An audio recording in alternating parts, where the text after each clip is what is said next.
Hello दोस्तों, हमारी आज की कहानी है पिता की वसीयत। लेखिका सुधा कसेरा जी। अपनी पत्नी की मृत्यु के बाद राहुल का संतान रहित विधवा नीलिमा से दूसरा विवाह करने के पीछे एकमात्र उद्देश्य था अपने 1 वर्ष के बेटे रितेश के पालन पोषण के लिए घर में एक स्त्री का होना।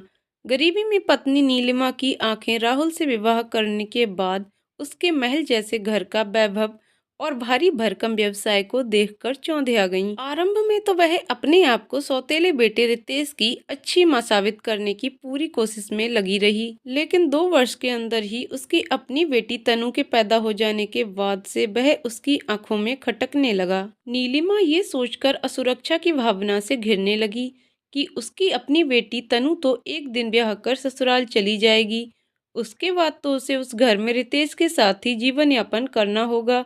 और उस समय रितेश का व्यवहार उसके साथ कैसा हो क्या पता। रितेश नीलिमा को कांटे की तरह चुभने लगा था। वही तो था जो भविष्य में उसके ऐशो आराम में रोड़ा बन सकता था। इस सोच के तहत धीरे धीरे उसके मन में राहुल की संपत्ति पर अपना एकाधिकार प्राप्त करने के लालच की भावना प्रबल होकर अपनी जड़ें जमाने लगी। एक दिन नीलिमा ने हिम्मत जुटाकर राहुल से अपनी मनसा जाहिर करते हुए कहा, आप मेरे नाम सारी जायदाद लिख दीजिए। आपके जाने के बाद पता नहीं रितेश का मेरे प्रति क्या व्यवहार रहेगा। ये सुनकर राहुल भौंचक रह गया। उसने उस समय तो उसकी बात अनसुनी कर दी, लेकिन वह उसकी नीयत से पूरी तरह परिचित हो गया। तनु के पैदा होने के बाद नीलिमा अपने कर्तव्यों के बारे में कम और अधिकारों के बारे में अधिक सोचने लगी। वह छोटी छोटी चीजों के लिए अपनी बेटी तनु और रितेश में भेदभाव रखने लगी। रितेश नीलिमा को अपनी माँ के रूप में कभी स्वीकार नहीं कर पाया, क्योंकि अधिकतर बच्चे तो ममतामयी विमाता को भी अपनी माँ की जगह नहीं दे पाते, ये जग जाहिर है। फिर वह तो वास्तव में उससे सौतेला व्यवहार करती थी। धीरे धीरे ज्यों ज्यों रितेश बड़ा होता गया, वह अपने प्रति नीलिमा के सौतेले व्यवहार को अच्छी तरह से समझने लगा और बहुत आहत रहने लगा था। अपने ही घर में नीलिमा के कारण मेरा घर वाला एहसास और वातावरण लुप्त होता देखकर उसने नीलिमा के अस्तित्व को सिरे से नकारना आरंभ कर दिया। राहुल भी रितेश के प्रति नीलिमा का दुर्व्यवहार देखकर उसके लिए ये सोचकर बहुत चिंतित रहने लगा था कि कहीं वह दूध में ही कुछ मिलाकर उसे पिला ना दे। इसलिए वह हर समय उसका ध्यान रखने के लिए चौकन्ना रहने लगा था। समय बीतने के साथ दोनों बच्चे बड़े होते गए और कॉलेज की पढ़ाई करने लगे। पैसे की कमी न होने के बावजूद राहुल ने रितेश को मितव्ययी रहने की आदत डाली थी, लेकिन नीलिमा तनु के लिए महंगे महंगे कपड़े खरीदती रहती थी और कॉलेज जाने के लिए उसे भारी जेब खर्च भी देती थी। राहुल को नीलिमा का तनु के ऊपर अनाप शनाप खर्चा करना अखरता था। तनु के चाल चलन पर भी राहुल को शक होने लगा था। वह कॉलेज जाने के बहाने देर रात तक अपने दोस्तों के साथ घूमती रहती थी। तनु के अंदर भी नीलिमा के गुण दिखाई देने लगे थे। वह भाई रितेश को कुछ नहीं समझती थी और नीलिमा उसको जो सिखाती वही करती। राहुल उसे कुछ समझाने की कोशिश करता तो वह अनमने मन से सुनती रहती, लेकिन अपनी माँ का ही कहा मानती थी। अच्छे बुरे की पहचान किशोरावस्था में होती भी कहाँ है। बच्चा उसी की बात मानता है जो उसको मन मुताबिक काम करने देता है। कई बार नीलिमा भी बहुत सारा पैसा लेकर तनु के साथ पूरा दिन बाहर शॉपिंग और घूमने फिरने में व्यतीत करके लौटती थी। उसकी नीयत में खोट साफ झलकने लगा था। धीरे धीरे राहुल के व्यवहार से नीलिमा को एहसास होने लगा था कि वह उसकी गतिविधियों से परिचित हो गया है और उस पर कभी भी शिकंजा कसा जा सकता है। इसलिए वह असुरक्षा की भावना से घिरकर अपने भविष्य को लेकर चिंतित रहने लगी।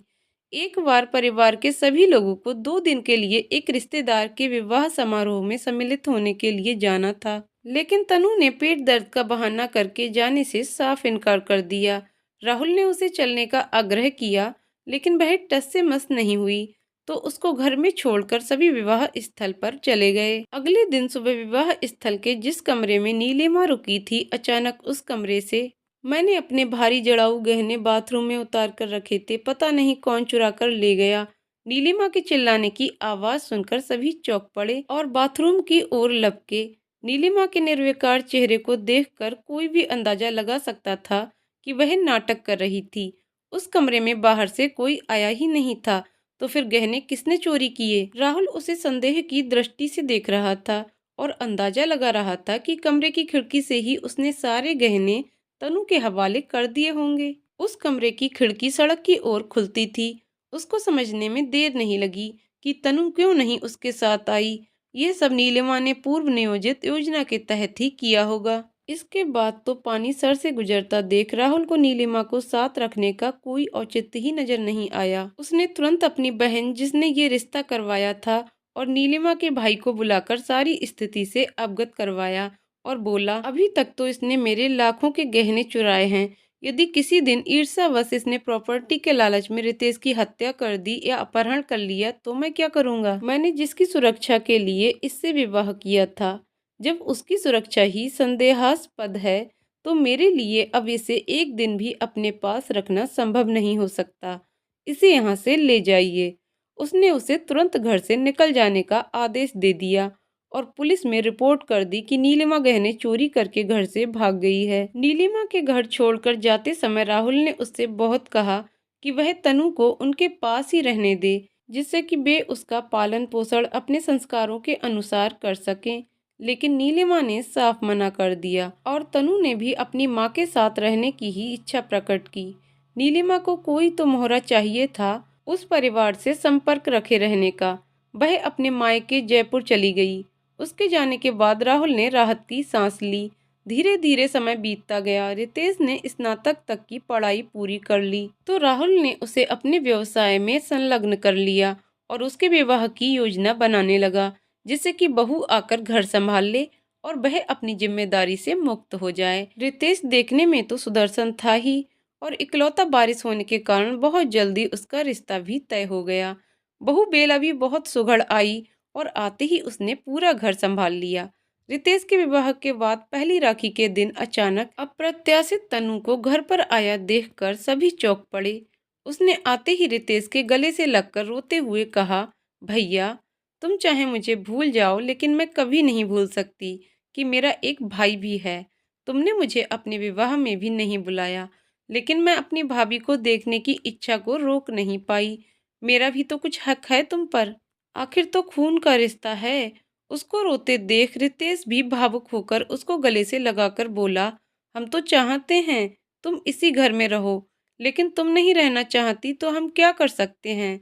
लेकिन अच्छा है, कम से कम इसी तरह मिलने आती रहा करो, हमें भी बहुत अच्छा लगेगा। 3-4 दिन वह सबके साथ रही तो राहुल भी भावातिरेक में उसे अपने कई रिश्तेदारों से मिलवाने लेकर गया। आखिर वह उसकी अपनी बेटी थी, इसलिए उसके लिए उसके मन में वात्सल्य होना स्वाभाविक था। जब उसके लौटने का दिन आया तो बहू बेला ने उससे कहा, तुम ऐसे ही आया करो, तुम्हारा इस घर में हमेशा स्वागत रहेगा। तनु ने उत्तर में कहा, आप लोग कानपुर में रहते हैं, मैं जयपुर में नौकरी करती हूँ। इतनी दूरी है कि मेरा आना इतना आसान नहीं है। इस घर में पैदा होकर भी रितेश भैया के जैसी मेरी किस्मत कहाँ। मुझे तो अपनी माँ के बारे में भी सोचना है। वे बहुत बीमार रहती हैं, मामा भी खर्चा नहीं देते। मैं अकेली कहाँ तक सब संभालूं। हाँ, ये तब संभव हो सकता है जब मैं माँ के साथ इसी मकान में आकर रहने लगूं। इतने बड़े मकान में हमारे लिए 2 कमरे देना कौन सा कठिन है। आखिर मेरा भी तो इस घर पर अधिकार है। ये सुनकर सभी सकते में आ गए। राहुल ने रोष प्रकट करते हुए कहा, तुम्हारे लिए इस घर में जगह है, तुम्हारी माँ के लिए बिल्कुल नहीं। तुम्हारी उम्र भी विवाह योग्य है। मैं तुम्हारे विवाह की पूरी जिम्मेदारी लेता हूँ। तुम्हें कोई पसंद हो तो बताओ। विवाह के बाद तुम इस घर को अपना मायका समझकर आ सकती हो। बेला और रितेश ने भी सर हिलाकर अपने पापा के कथन को सहमति जताई। तनु रोते हुए बोली, लेकिन मैं माँ को अकेले छोड़कर विवाह के बारे में सोच भी नहीं सकती। उनका खर्चा कैसे चलेगा। अब सबको समझ आने लगा था कि वह अपनी माँ की तरह जायदाद पर हक जताने के लिए नाटक कर रही है। उसकी बातों को सभी ने अनसुना करने में ही भलाई समझी। वे दोबारा से किसी दलदल में फंसना नहीं चाहते थे। जाते समय राहुल ने उसे मोटी रकम देकर विदा किया। समय बदलने के साथ नए टेक्नोलॉजी द्वारा संपर्क में रहना आसान हो गया था। फेसबुक पर तनु की फोटोज देखकर और फ्रेंड लिस्ट देखकर आसानी से अंदाजा लगाया जा सकता था कि वह बुरी संगति में पड़ गई है। राहुल अक्सर उसको फोन पर समझाते, लेकिन उस पर कुछ भी असर नहीं होता था। ये देखकर वे बहुत आहत होते थे, लेकिन मन महसूस कर रह जाते थे। एक दिन अचानक राहुल की तबीयत बिगड़ी तो उन्हें अस्पताल ले जाया गया, जहां पहुंचने से पहले ही उनकी हृदयाघात से मृत्यु हो गई। उनकी 13वीं के बाद सभी मेहमान विदा हो गए तो रितेश और बेला थक कर सो रहे थे। कोई बाहर वाला आकर डिस्टर्ब ना करे, इसलिए डोरबेल भी बंद कर दिया गया था।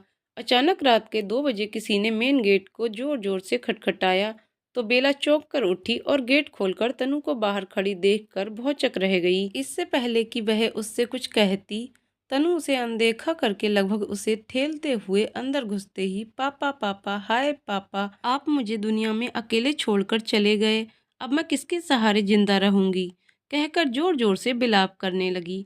तनु का बिलाप सुनकर रितेश भी उठकर बाहर आ गया और उसे कंधे से पकड़कर सांत्वना देने लगा तो वह चिल्लाकर बोली, आप लोगों ने मुझे खबर क्यों नहीं की? क्या वे मेरे पापा नहीं थे? क्या उन पर या इस घर पर मेरा कोई हक नहीं है? ये सुनकर राहुल और बेला घबरा गए कि पापा तो हैं नहीं, अब पता नहीं ये कौन सा नया नाटक करने वाली है।